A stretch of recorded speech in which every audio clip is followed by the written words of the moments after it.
വിജ്ഞാന കേരളത്തിൻ്റെ ഭാഗമായി കുടുംബശ്രീ ഇതിനകം തന്നെ തൊഴിൽ കണ്ടെത്തുന്നതിലും പ്ലേസ്മെൻറ്റ് നൽകുന്നതിലും വലിയ നേട്ടം കൈവരിച്ചു. കുടുംബശ്രീയുമായി സഹകരിക്കാൻ ഇന്ത്യയിലെ പ്രധാന കമ്പനികളെല്ലാം മുന്നോട്ട് വരുന്ന ഒരു അനുഭവമാണ് ഇപ്പോഴുള്ളത്. അത് കുടുംബശ്രീയുടെ തന്നെ ചരിത്രത്തിൽ വഴിത്തിരിവും നാഴികക്കല്ലുമാവുന്ന ഒരു മാറ്റം ഇപ്പോഴുണ്ടായി. ഇപ്പോൾ കഴിഞ്ഞ ദിവസം നിയമസഭയുടെ തിരക്കൊക്കെ ആയതുകൊണ്ട് വിപുലമായ രീതിയിൽ അതൊന്ന് നിങ്ങളെല്ലാം അറിയിച്ചു ചെയ്യാനായില്ല. കഴിഞ്ഞ ദിവസമാണ് റിലയൻസും കുടുംബശ്രീയും തമ്മിൽ 10,000 വനിതകൾക്ക് ജോലി കൊടുക്കാനുള്ള MOU ഒപ്പിട്ടത്. അത് മിനിഞ്ഞാന്നായിരുന്നു. അത് കുടുംബശ്രീയുടെ തന്നെ ചരിത്രത്തിലൊരു വലിയ വഴിത്തിരിവായി മാറാൻ പോകുന്നതാണ്. ഈ വിജ്ഞാന കേരളം ക്യാമ്പയിൻ ആകെ കുടുംബശ്രീയുടെ ചരിത്രത്തിലൊരു വഴിത്തിരിവാണ്. റിലയൻസ് പോലുള്ള ഒരു വലിയ കോർപ്പറേറ്റ് കമ്പനിയുമായിട്ടുള്ള ഈ ധാരണാപത്രം വളരെ വിപ്ലവാത്മകമായിട്ടുള്ളൊരു ഘട്ടത്തിലേക്ക് കുടുംബശ്രീയുടെ ഈ തൊഴിൽ ക്യാമ്പയിനെ എത്തിക്കുകയാണ്. ഇതുവരെ കുടുംബശ്രീ വിജ്ഞാന കേരളത്തിൻ്റെ ഭാഗമായി ഐഡൻറ്റിഫൈ ചെയ്ത് ഉറപ്പുവരുത്തിയത് 1,41,323 തൊഴിലവസരങ്ങളാണ്. അതിൽ 55,913 പേർക്ക് പ്ലേസ്മെൻറ്റ് നൽകാൻ കഴിഞ്ഞിട്ടുണ്ട്. ഏറ്റവും കൂടുതൽ തൊഴിലുകൾ കണ്ടെത്തിയത് കണ്ണൂർ ജില്ലയിലാണ്, 15,641. ഇപ്പോൾ റിലയൻസുമായിട്ടുള്ള MOU, റിലയൻസ് ജിയോയുമായിട്ടാണ് ഈ MOU ഉണ്ടാക്കിയിട്ടുള്ളത്. 10,000 വനിതകൾക്ക് തൊഴിൽ നൽകുന്ന പദ്ധതി, സംസ്ഥാനത്ത് തൊഴിൽ നൽകുന്ന പദ്ധതിയാണ്. കുടുംബശ്രീയും റിലയൻസും തമ്മിൽ നേരത്തെ ചർച്ച നടന്നിരുന്നു. ആ ചർച്ചയുടെ അടിസ്ഥാനത്തിലാണ് ഇപ്പോൾ ധാരണാപത്രം ഒപ്പുവെക്കുന്നതിലേക്ക് എത്തിയത്. കഴിഞ്ഞ ദിവസം കുടുംബശ്രീയുടെ എക്സിക്യൂട്ടീവ് ഡയറക്ടർ H. ദിനേശനും Reliance projects and property management സർവീസസിൻ്റെ കേരള ബിസിനസ് ഹെഡ് ഹേമന്ത് അംബോർക്കറും ആണ് ധാരണാപത്രത്തിൽ ഒപ്പുവെച്ചത്. എൻ്റെ സാന്നിധ്യത്തിൽ ആയിരുന്നു ധാരണാപത്രം ഒപ്പിട്ടത്. ഇപ്പോൾ ഡിജിറ്റൽ ഉൽപ്പന്നങ്ങളുടെ വിപണനവും വർക്ക് ഫ്രം ഹോമായി കസ്റ്റമർ കെയർ, ടെലികോളിംഗും ഉൾപ്പെടെയുള്ള തൊഴിലുകളിലേക്കാണ് കുടുംബശ്രീ വനിതകളെ റിലയൻസ് പരിഗണിക്കുക. അപ്പോൾ ആദ്യഘട്ടത്തിൽ റിലയൻസിൻ്റെ ടെലികോം ഡിവിഷനായിട്ടുള്ള ജിയോയുടെ വിവിധ വിഭാഗങ്ങളിൽ നിന്ന് ലഭ്യമാകുന്ന ഡിജിറ്റൽ ഉൽപ്പന്നങ്ങളുടെ വിപണനം, ഡിജിറ്റൽ സേവനങ്ങൾ എന്നിവ നൽകുന്നതിനാണ് കുടുംബശ്രീ നൽകുന്ന ലിസ്റ്റിൽ നിന്നുള്ള ആളുകൾക്ക് തൊഴിൽ നൽകുക. യോഗ്യരായ കുടുംബശ്രീ വനിതകളുടെ പട്ടിക അതാത് കുടുംബശ്രീ CDSകൾ വഴി റിലയൻസിന് ലഭ്യമാക്കും. ചെയ്യുന്ന ജോലിക്കനുസരിച്ചുള്ള വേതനമാണ് ലഭിക്കുക. നിലവിൽ ഈ രംഗത്ത് തൊഴിൽ ചെയ്യുന്നവർക്ക്, റിലയൻസിൽ ഈ രംഗത്ത് തൊഴിൽ ചെയ്യുന്നവർക്ക് പ്രതിമാസം 15,000 രൂപയിലേറെ വരുമാനം ലഭിക്കുന്നുണ്ട്. ആദ്യഘട്ടത്തിൽ ജിയോ കസ്റ്റമർ അസോസിയേറ്റ്സിൻ്റെ കീഴിൽ ടെലികോളിംഗ് മേഖലയിൽ 300 പേർക്ക് വർക്ക് ഫ്രം ഹോം ജോലിയും നൽകുന്നുണ്ട്. അപ്പോൾ വീട്ടമ്മമാരായിട്ടുള്ള കുടുംബശ്രീ അംഗങ്ങൾക്ക്, പുറത്തുപോയി ജോലി ചെയ്യാൻ പ്രയാസമുള്ള, താല്പര്യക്കുറവുള്ള വീട്ടമ്മമാരായിട്ടുള്ള കുടുംബശ്രീ അംഗങ്ങൾക്ക് ഇത് പ്രയോജനകരമായിരിക്കും. റിലയൻസ് മാത്രമല്ല, കുടുംബശ്രീയുമായിട്ട് സഹകരിക്കാൻ മുന്നോട്ട് വന്നതിൽ ഇപ്പോൾ L&T ഉണ്ട്, മലബാർ ഗ്രൂപ്പുണ്ട്, സ്റ്റേറ്റ് ബാങ്ക് ഓഫ് ഇന്ത്യയുണ്ട്, ഗ്രാമീൺ ബാങ്കുണ്ട്, ഇന്ത്യൻ ബാങ്കുണ്ട്, കാനറ ബാങ്കുണ്ട്, HDFC ഉണ്ട്, പിന്നെ ICICI പ്രൊഡൻഷ്യലുണ്ട്, ഫ്ലിപ്കാർട്ടുണ്ട്, ചെമ്മണ്ണൂർ ഗ്രൂപ്പുണ്ട്, മലബാർ ഗ്രൂപ്പുണ്ട്, മുത്തൂറ്റുണ്ട്, ടാറ്റ ഗ്രൂപ്പുണ്ട്, പഞ്ചാബ് നാഷണൽ ബാങ്കുണ്ട്, PNB മെറ്റ്ലൈഫ് കുടുംബശ്രീയുടെ സേവനം തേടിയിട്ടുണ്ട്. ഇങ്ങനെ വളരെ പ്രധാനപ്പെട്ട അപ്പോളോ ടയർസ് ഉണ്ട്, ലുലു ഗ്രൂപ്പുണ്ട്, Travancore medicity, Aster medicity, popular Hyundai, KIMS, McDonald, TVS group, Kalyan silks, Nikshan, Keltron, grand hypermarket തുടങ്ങി അനേകം, ഹൗസ് ബോട്ട് അസോസിയേഷൻ ഉണ്ട്, LIC ഉണ്ട്. LIC ബീമാ സഖി പദ്ധതി പ്രകാരം 1070 തൊഴിലവസരങ്ങൾ ഇതുവരെ കുടുംബശ്രീക്ക് കൊടുത്തു കഴിഞ്ഞു. LIC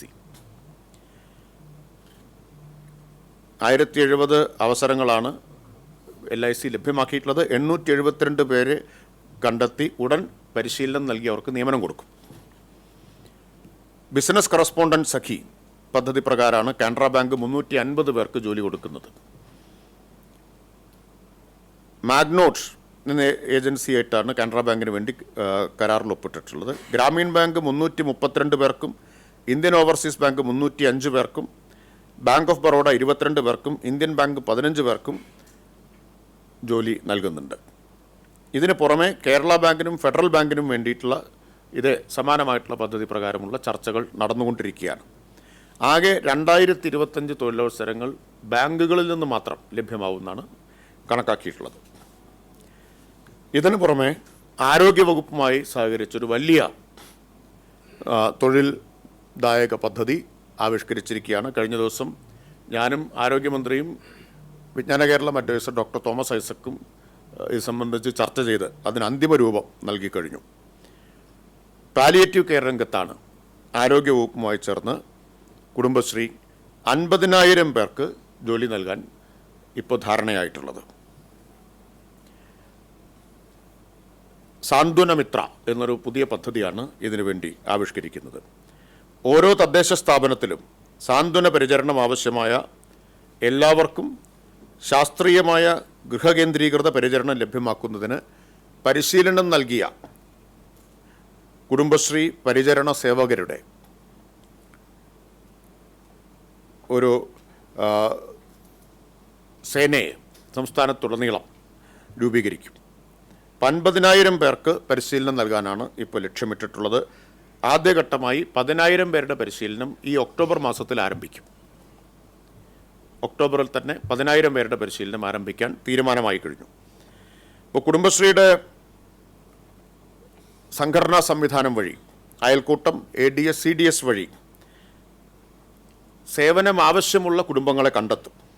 പാലിയേറ്റീവ് കെയർ ആർക്കെല്ലാമാണോ ആവശ്യമായിട്ടുള്ളത് അവരെ കണ്ടെത്തും. അവർക്ക് മിതമായ നിരക്കിൽ അത് ലഭ്യമാക്കുന്നതിനാണ് സാമൂഹ്യാധിഷ്ഠിത പരിചരണ സംവിധാനം രൂപീകരിക്കുന്നത്. ഹോം നഴ്സ് സേവനം ആവശ്യമുള്ള മുഴുവൻ കുടുംബങ്ങൾക്കും മികച്ച പരിശീലനം ലഭിച്ചവരുടെ സേവനം നിശ്ചിത ഫീസ് ഈടാക്കി നൽകുന്ന കുടുംബശ്രീ സംരംഭമായിരിക്കും നടപ്പാക്കുക. നിലവിലുള്ള സാർവത്രിക പാലിയേറ്റീവ് കെയർ സന്നദ്ധ പ്രവർത്തകരുടെ നേതൃത്വത്തിലുള്ളത് അതുപോലെ തുടരും. അതിൽ സാമ്പത്തിക പരിഗണനകളൊന്നും ഉണ്ടാവില്ല. ഇത് ഒരു ഫീസ് നൽകി ഈ സേവനം ആവശ്യപ്പെടുന്നവർക്കാണ് ഇത് കൊടുക്കുന്നത്. ആരോഗ്യവകുപ്പ് ഇതിൻ്റെ സാങ്കേതിക നേതൃത്വം വഹിക്കും. പരിശീലനവും ആരോഗ്യവകുപ്പായിരിക്കും നൽകുക. ഇത് വിജ്ഞാന കേരളം, തദ്ദേശ വകുപ്പ്, ആരോഗ്യവകുപ്പ് എന്നിവയുടെ സംയുക്ത പദ്ധതിയായിട്ടായിരിക്കും നടപ്പാക്കുക. ഇപ്പോൾ കിടപ്പ് രോഗികളുടെ കുടുംബങ്ങളിൽ കുടുംബശ്രീയുടെ ADS മുഖേന ഗൃഹസന്ദർശനം നടത്തും. കിടപ്പ് രോഗികളുടെ എണ്ണം, ആവശ്യമായ സേവനം എന്നീ വിവരങ്ങൾ ശേഖരിച്ച് അന്തിമ ലിസ്റ്റ് CDSന് കൈമാറും. വിജ്ഞാന കേരളം പദ്ധതിയുടെ ഭാഗമായി CDS തലത്തിൽ ഇപ്പോൾ തന്നെ പ്രവർത്തിക്കുന്ന തൊഴിൽ കേന്ദ്രത്തിൽ വിവരങ്ങൾ രജിസ്റ്റർ ചെയ്യും. അതിനു പുറമെ അയൽക്കൂട്ടങ്ങളിൽ നിന്നും പാലിയേറ്റീവ് കെയർ മേഖലയിൽ ജോലി ചെയ്യാൻ താൽപ്പര്യമുള്ള അംഗങ്ങളെ കണ്ടെത്തി അവർക്ക് പരിശീലനം നൽകി സേവനങ്ങൾ ആവശ്യമായവരിലേക്ക് അവരെ നിയോഗിക്കും. പരിശീലനം പൂർത്തിയാക്കിയവരുടെ പട്ടിക കുടുംബശ്രീ CDSന് കൈമാറും. പ്രാഥമിക പരിശീലനം പൂർത്തീകരിച്ച് പരിചരണ സേവകരായി പ്രവർത്തിച്ചു വരുന്ന കുടുംബശ്രീ അംഗങ്ങളെ ഒരു വർഷത്തിനുള്ളിൽ സർട്ടിഫൈഡ് കെയർ ടേക്കർമാരാക്കി മാറ്റുന്നതിന് അനുയോജ്യമായ കോഴ്സുകളിൽ പരിശീലനം ലഭ്യമാക്കും. കുടുംബശ്രീയും KDISCും സംയുക്തമായിട്ടാണ് ഇത് സംഘടിപ്പിക്കുക. അപ്പോൾ ഇപ്പോൾ പരിശീലനം കൊടുത്തവർക്ക് ഒരു വർഷത്തിനുള്ളിൽ അവർക്ക് കെയർ ടേക്കർമാർ എന്ന നിലയിൽ സർട്ടിഫിക്കറ്റ് നൽകുന്ന പരിശീലന പരിപാടി തുടർന്ന് നടത്തും. കേരളത്തിലിപ്പോൾ പാലിയേറ്റീവ് കെയർ ഗ്രിഡിലെ ഡേറ്റ അനുസരിച്ച് 1.96 ലക്ഷം കിടപ്പ് രോഗികളുണ്ട്. അതാണ് നമ്മുടെ കയ്യിലുള്ള കണക്ക്. ഇപ്പോൾ നിലവിൽ ഈ രംഗത്ത് കുടുംബശ്രീ പ്രവർത്തിക്കുന്നുണ്ട്. ആശ്രയ, അഗതിരഹിത കേരളം, സാന്ത്വനം, ബഡ് സ്ഥാപനങ്ങൾ, അതിദാരിദ്ര്യ ലഘൂകരണം എന്നിവയുടെയൊക്കെ ഭാഗമായിട്ട് കുടുംബശ്രീ മാതൃകാപരമായിട്ടുള്ള പ്രവർത്തനങ്ങൾ ഇപ്പോൾ തന്നെ നിർവഹിച്ചു കൊണ്ടിരിക്കുന്നുണ്ട്. ഏറ്റവും ഒടുവിലായി കുടുംബശ്രീ കെയർ എക്കോണമിയുടെ സാധ്യതകൾ ഉപയോഗപ്പെടുത്തുക എന്ന ലക്ഷ്യത്തോടെ K4 കെയർ എന്ന പദ്ധതി നടപ്പാക്കിക്കൊണ്ടിരിക്കുന്നു. അതിലൂടെ 825 കെയർ എക്സിക്യൂട്ടീവുകളെ പരിശീലനം നൽകി കുടുംബശ്രീ അവരുടെ സേവനം ഇപ്പോൾ ലഭ്യമാക്കിക്കൊണ്ടിരിക്കുന്നുണ്ട്. അത് പേയ്മെൻറ്റിൻ്റെ അടിസ്ഥാനത്തിലാണ്. അവർക്ക് തൊഴിലും വരുമാനവും ഇപ്പോൾ ഉറപ്പുവരുത്താൻ കഴിഞ്ഞിട്ടുണ്ട്. അപ്പോൾ ആ പരിശീലനം നിപ്മർ, HFLPPT, ആസ്പിരൻ ലേണിംഗ് അക്കാഡമി എന്നിവയിലൂടെയാണ് നൽകിയിട്ടുള്ളത്. ഇപ്പോൾ 2 ബാച്ചാണ് ഇപ്പോൾ പുറത്തിറങ്ങിയിട്ടുള്ളത്. അത് തുടരും, അവർക്കുള്ള പരിശീലനം തുടരും. 2 മാസം നീണ്ടു നിൽക്കുന്ന വളരെ ശാസ്ത്രീയവും ആധുനികവുമായിട്ടുള്ള പരിശീലനമാണ്. അപ്പോൾ ആ നിലയിൽ ഈ രംഗത്തെ പ്രൊഫഷണലുകൾ എന്ന നിലയിലാണ് കെയർ എക്സിക്യൂട്ടീവുകളുടെ സേവനം ഇപ്പോൾ ലഭ്യമാക്കുന്നത്. സാന്ത്വനമിത്ര എന്നത് കുറച്ചുകൂടി ചുരുങ്ങിയ ദിവസത്തെ പരിശീലനമായിരിക്കും. ഇത് കുടുംബശ്രീയെ സംബന്ധിച്ചും വിജ്ഞാന കേരളത്തെ സംബന്ധിച്ചും വലിയ ഒരു നേട്ടമാണ് കൈവരിക്കാൻ കഴിഞ്ഞിട്ടുള്ളത്. ഇപ്പോൾ നമ്മൾ ലക്ഷ്യം വയ്ക്കുന്നത് 1 ലക്ഷം തൊഴിൽ ഈ മാസത്തോടു കൂടി ലക്ഷ്യം കൈവരിക്കുക എന്നതാണ്. ഇപ്പം 55,913 പേർക്ക് തൊഴിൽ നൽകാൻ കഴിഞ്ഞിട്ടുണ്ട്. ഈ മാസത്തോടു കൂടി 1 ലക്ഷം പേർക്ക് നമുക്ക് തൊഴിൽ ലഭ്യമാക്കാൻ കഴിയും.